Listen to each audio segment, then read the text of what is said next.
Section 1. In this section you will hear a conversation between Rachel and Caesar. They are discussing a field trip for the following week. First, you will have some time to read questions 1 to 10.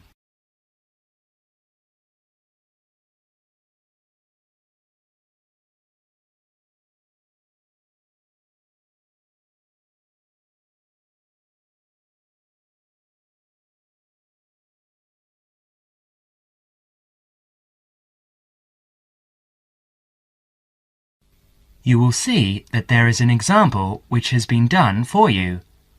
On this occasion only, the conversation relating to this will be played first. Hi, Caesar. How are you? Good, thanks, Rachel. I'm fine. I was going to ring you tonight, so it's a good thing I've run into you. I wanted to remind you about the field trip, the 2-day field trip next week. Caesar wanted to remind Rachel about the field trip next week, so next week is provided in the space. Now we shall begin. You should answer questions as you listen because you will not hear the recording a second time. Now listen carefully and answer questions 1 to 7. Hi, Caesar. How are you? Good, thanks, Rachel. I'm fine. I was going to ring you tonight, so it's a good thing I've run into you. I wanted to remind you about the field trip, the 2-day field trip next week. What field trip? The geography field trip to the Warragamba Dam and the water treatment plant. It's a compulsory part of the first year environmental science course. Didn't you know about it? No, I must have missed that piece of information. This is news to me. But give me the details, please. Sure. Well, we have to meet outside the library next Monday at 7 in the morning, or you can meet us at 7:45 at the bus station in time to catch the coach, which departs at 8 o'clock. Oh, all right. And how long does it take to get to this place? Well, once we're on the coach, it will take about 2 hours. No, actually more like 2.5 hours at that time of day. And it could take as long as 3 hours to come back the next day because of the evening traffic. And what's the purpose of the trip? Didn't you get the course outline? You don't seem to know anything about this course. Well, remember, I only started at the university a month ago, so I joined the course 2 weeks late, and I've been trying to catch up ever since. Oh, of course. Well, we spend the first day visiting the dam. I believe we actually go inside the wall of the dam, which is really quite interesting, to see the dam functioning, you know, how much they regulate the water supply each day, depending on how much water is needed downstream in Sydney. Oh, okay. And, so if this is a 2-day trip, where are we staying? Not camping by the dam, I hope? No, not camping. They do actually have some overnight cabins near the dam for visiting groups, but we're spending the night in a youth hostel in a town nearby. That's all been arranged by the university. And what about meals? Should we take our own food along? No, you won't need to do that. The hostel provides 2 meals, breakfast and an evening meal, and we can find a cheap place to buy lunch. Great. So, is this the only dam that supplies water for Sydney? There are a couple of others too, but this is the main one. Well, with a population of over 4.5 million people, I suppose we do use thousands of litres each day. Absolutely. In fact, according to my notes here, they pump the water through something like 20,000 kilometres of pipes and canals and store the water in 262 service reservoirs. And each day we use enough water to fill 600 Olympic swimming pools. Now you will have another chance to look at questions 8 to 10.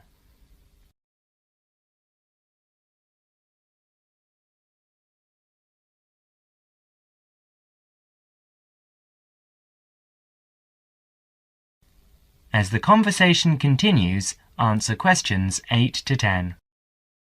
And what's happening on the second day? Well, we're coming back to town and going to the water treatment plant to see how they purify the water for drinking. Oh, that should actually be quite interesting. I'll bring my camera. Yes, that's a good idea, because we're supposed to include original photos for the final piece of work at the end of the course. And make sure you bring a notebook and pen or pencil. OK, I'll do that.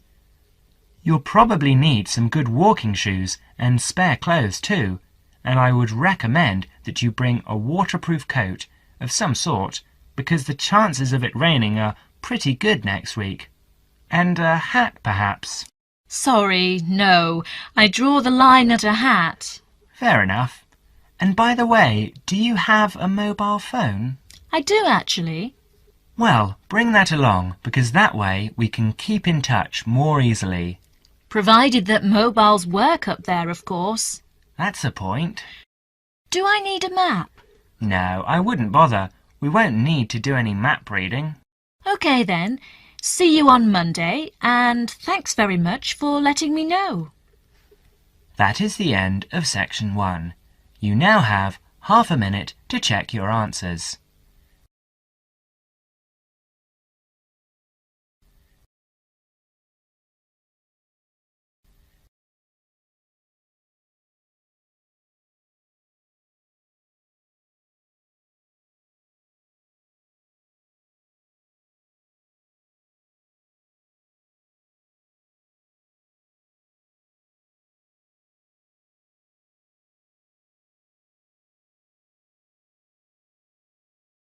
Now turn to section 2.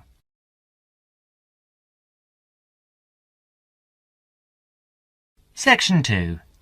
You will hear an extract from a radio program called Consumer's Choice, which gives advice to consumers on how to make complaints. First, you will have some time to look at questions 11 to 20.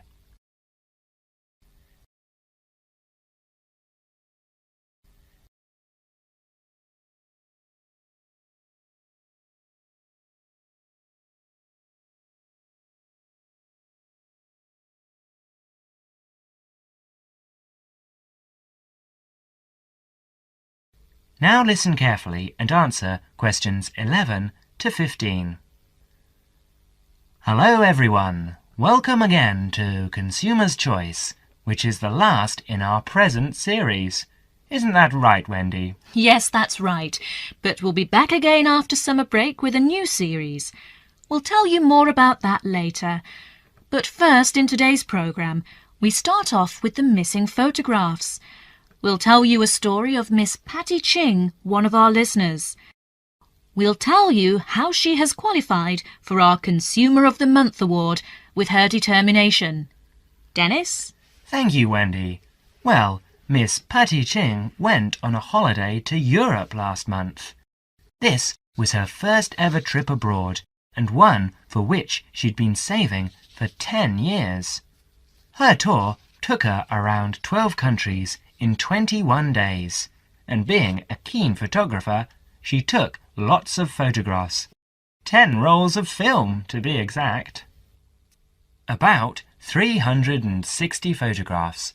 When Patty got back home, she gave all her photos to top-class photo services for developing, and they vanished. She never saw them again. Of course, she was furious with the company and complained. They apologized and offered her compensation, 10 free rolls of film. This made her even more angry, and she rejected this completely inadequate offer and asked for $2,000. The company refused her request, so Patty wrote them a letter telling them to pay up in 10 days or she would take them to court. She received no reply, so she did take them to court. But 2 days before the case was due to be heard, she received a check for $2,000. Top Class had obviously made their minds up on how the judge would decide. Patty's case provides a lesson to all of us. if we want our rights as consumers, we've got to fight for them. So for her determination and spirit, we name Patty our Consumer of the Month. Now you will have another chance to look at questions 16 to 20.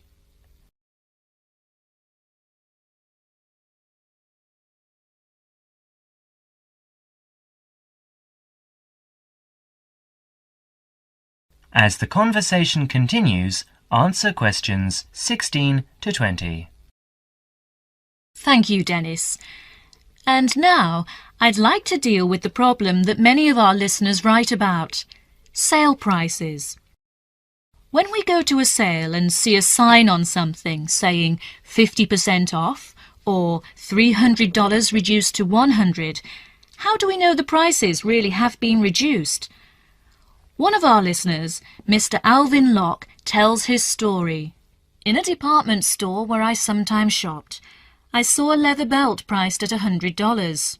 Too expensive for me, but I liked it and thought I might buy it next time the store had a sale. The store did have a sale, and I went back to look for the belt. It was there all right, but the ticket on it now read $200 reduced to $150. The sale price was actually higher than the normal price. What can we as consumers do in a case like this? The answer to Alvin's question is that, at the moment, all we can do is to complain to the store's management and bring these cases to the attention of the public. Bad publicity might help to put a stop to this dishonest practice. Of course, making a fuss about faulty goods or bad service is never easy. Most people dislike making a fuss. But if something you have bought is faulty or does not do what was claimed for it, you are not asking for a favour to get it right. It is the shopkeeper's responsibility to take the complaint seriously and to replace or repair a faulty article or put right poor service, because he is the person with whom you have entered into an agreement. The manufacturer may have a part to play, but that comes later. So it's quite proper and reasonable to make a complaint about faulty goods or bad service. Well, Wendy, what do you think is the right way to do that? Well, the most important thing about making complaints, I think, is that they should be made to a responsible person in authority. Go back to the shop where you bought the goods, taking with you any receipt you may have. Ask to see the shop assistant in a large store.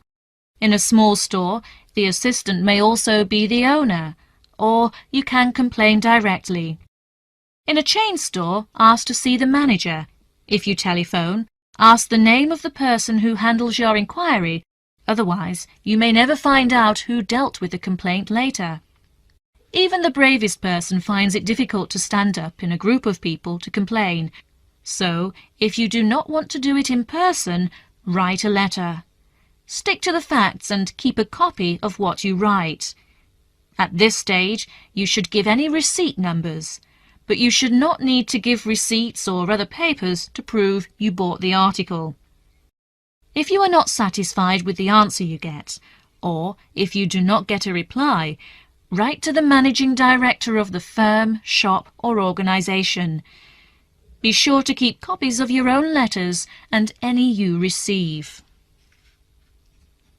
Well, thank you for your good advice. It's nice for every consumer to take an action when he or she gets bad goods or service. And of course, the consumer's choice will continue to press for the government to bring in laws similar to those in other countries to protect consumers by making it illegal to cheat them in this way. And now I'd like to tell you about our new consumer hotline, which came into operation last month. So far, we have received...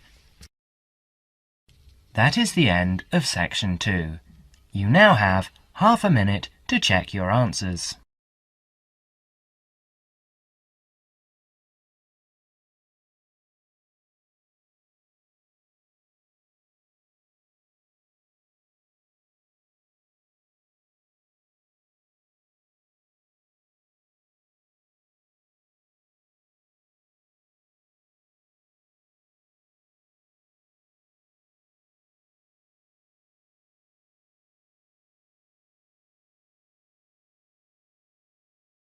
Now turn to Section 3.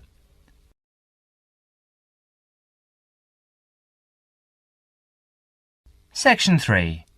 You will hear Dr. Richardson discussing the requirements of a course and the writing of an essay with a student. First, you will have some time to look at questions 21 to 30.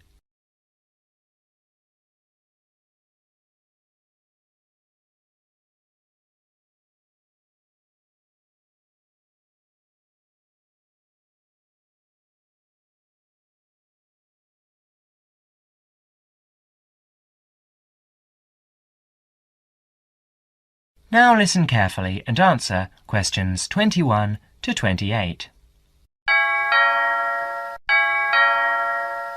Enter, please. Good afternoon, Dr. Richardson. Good afternoon. You're David Simons, is that right? Yes, I've got an appointment to talk about the course requirements with you. Fine. Now, why don't you take a seat over there and I'll just get some details from you. First, can I have your home address and your student number? That's 15 Market Avenue, Hornsby, and my student number is C97H85. OK. Now, I see here that you've already completed 18 credit points, but that you haven't done the Screen Studies course, which is normally a prerequisite for this course. Why is that, David? Oh, the course coordinator gave me an exemption because I've worked for a couple of years in the movie and television business, and they considered my practical experience fulfilled the same requirements. Fine. Shall we go over the course requirements first, and then you can bring up any queries or problems you might have? It might be most useful to start with a few dates. The final examination will be in the last week of June. That's the week of the 23rd. But the final date hasn't been set. It should be the 25th or the 20th, but you don't have to worry about that yet. Before that, as you can see in your study guide, there are 3 essay assignments and some set exercises. I'll deal with these first. These set exercises are concerned with defining concepts and key terms. They do have fixed answers, not in the wording, but in the content. To that extent, they're quite mechanical and provide an opportunity for you to do very well, as long as your answers are very specific and clear. Yes, I see there are about 20 terms here. How long should the answers be? You shouldn't exceed 250 words for each term. Right, that looks easy enough. And the third assignment seems fairly straightforward too. Just a journalistic type review of a recent development in television. It's not so different from what I've done in my work. Yes, it should be fairly easy for you, but don't exceed 1,000 words on that one. Essays 1 and 2 are the long ones. The first essay should be about 2,000 words, and the second 2,500 to 3,000, and the approach for both should be analytical. In the first one, your focus should be on TV and the audience, and you should primarily consider the theoretical issues, particularly in relation to trying to understand audience studies. In the second, I'll want you to focus on analysing television programmes. Should I concentrate on one particular type of programme for that? Not necessarily, but you must be careful not to overextend yourself here. A comparison between 2 programmes, or even between 2 channels is fine, or a focus on one type of programme, such as a particular series, works well here. So if I wanted to look at television news programmes, that would be okay? Yes, there would be no problem with that. In fact, it's quite a popular choice, and most students handle it very well. Good. I'll probably do that, because it's the area I want to work in later. Later, during the course, Dr. Richardson gives David some advice and warnings about his essay. You now have another chance to look at questions 29 to 30.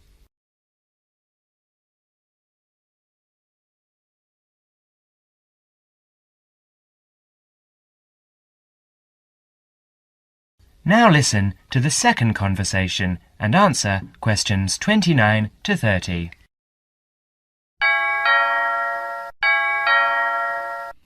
Come in and sit down, David. You wanted to talk to me about your second essay, is that right? Yes, Dr. Richardson. I just want your comments on what I'm planning to do. I'm doing the essay on the differences between TV news programmes at different hours of the day. How many time slots are you planning to consider? Well, I think I'd look at all of them. That'd be 5 slots. The breakfast news, the mid-morning news and the midday news. That's 3. Then there's the 6 o'clock news, then the 10 o'clock and midnight programmes. So that's 6, not 5. That's rather a lot. And you'd have a lot of different audiences to consider. Why don't you just do 2, say the mid-morning and then 6 o'clock? That should give you 2 fairly contrasting approaches with 2 main audience compositions. Oh, just 2 then? Yes, I think that'd be much better. Now, how many actual programmes do you plan to work with? I suppose you think analysing a whole week of news programmes would be too many. Well, that depends on how much of each programme. If you concentrate on one particular type of news item, say the sports news or local items, it might be all right. Yes, I can see that would be a good idea. I won't make a decision now before I collect a sample of programmes over a whole week. I'll look at them and see what items appear throughout the week. Yes, that's a sound approach. Now, we're getting close to the deadline.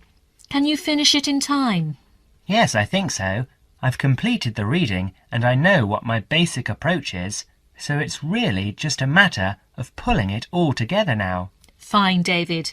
I'll look forward to reading it.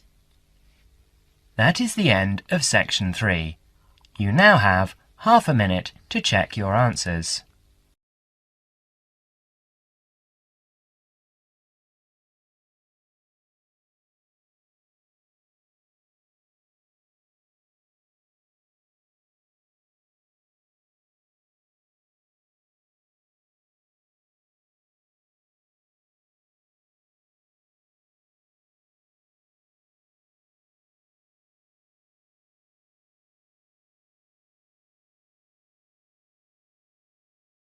Now turn to section 4.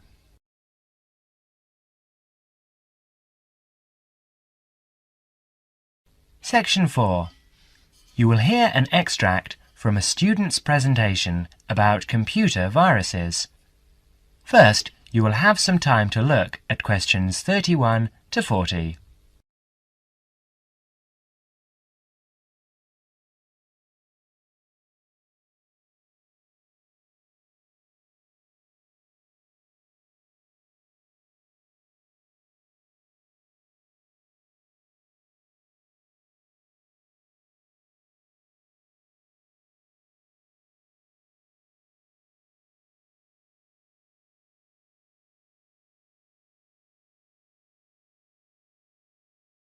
Now listen carefully and answer questions 31 to 40.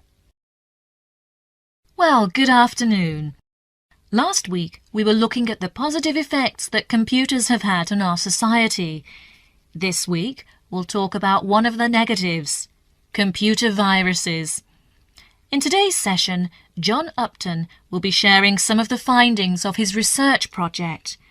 So, over to you, John. Thanks. Mr. Yardley asked me to talk to you about the project I did from last term. Actually, it's really very rewarding to do this research project about computer viruses. Okay, so what is a computer virus? Well, it is a software program that has been designed, tested and released by a human programmer with the single intention of corrupting and destroying useful programs. Put in simple terms, it's a way of causing lots of trouble for ordinary people just to be a nuisance. It's known as a virus because, although it's not a biological organism, it functions in a similar way, in that it seeks out a host, that is, a body in which to live, and multiply, your computer, with the end result of destroying that host. Let's go back 50 years. In 1949, in the early days of computer technology, John van Neumann presented the first model of a computer virus program in his paper, Theory and Organization of Complicated Automata. Soon after this paper was published, we find reference to a game known as Core Wars. Core Wars was initially created for intellectual entertainment by 3 Americans working on large mainframe computers. Remember, in those days computers were the size of a couple of rooms.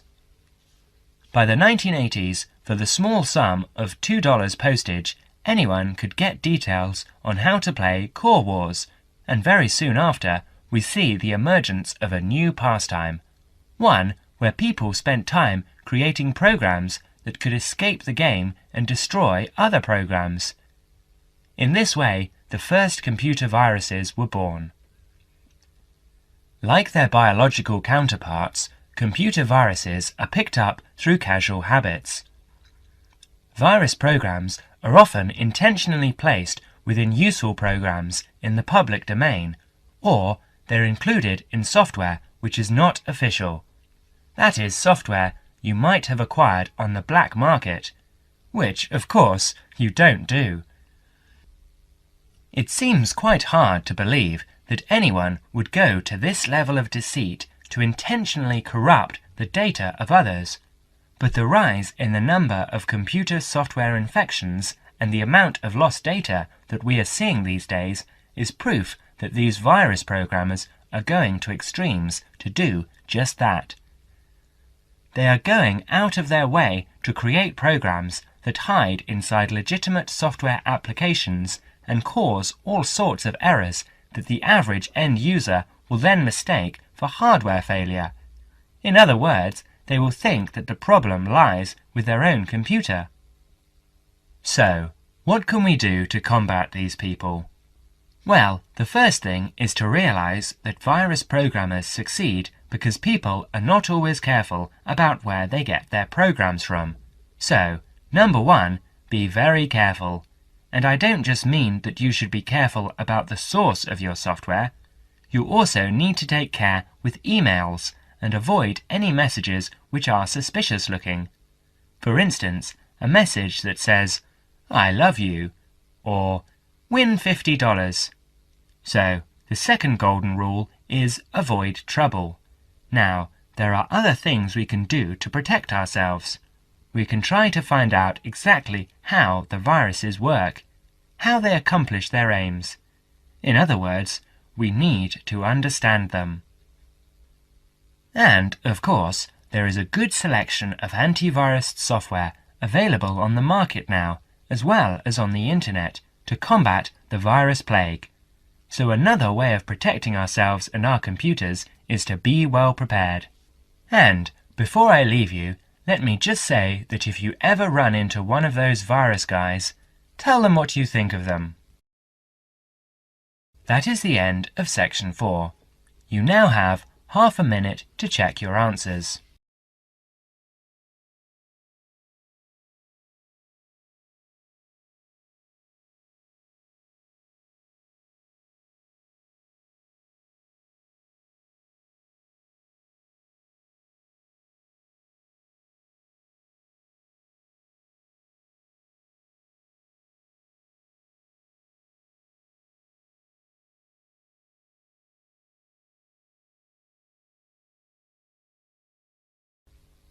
That is the end of listening practice test. At the end of the real test, you will have 10 minutes to transfer your answers to the listening answer sheet.